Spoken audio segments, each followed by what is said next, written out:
Note: the following video depicts a specific configuration of the notebook. The same removal and replacement procedures apply to all configurations of the notebook.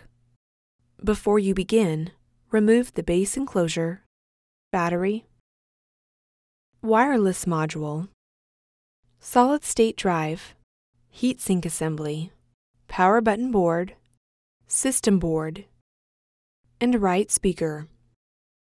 Removal: remove the right light module ribbon cable from the adhesive that secures it to the top cover.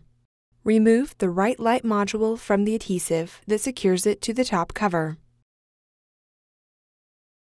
Place the right light module into a static dissipative bag.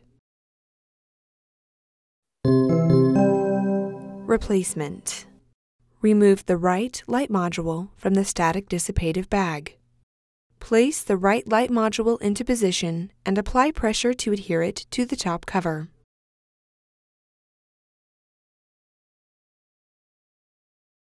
Apply pressure to the right light module ribbon cable to adhere it to the top cover.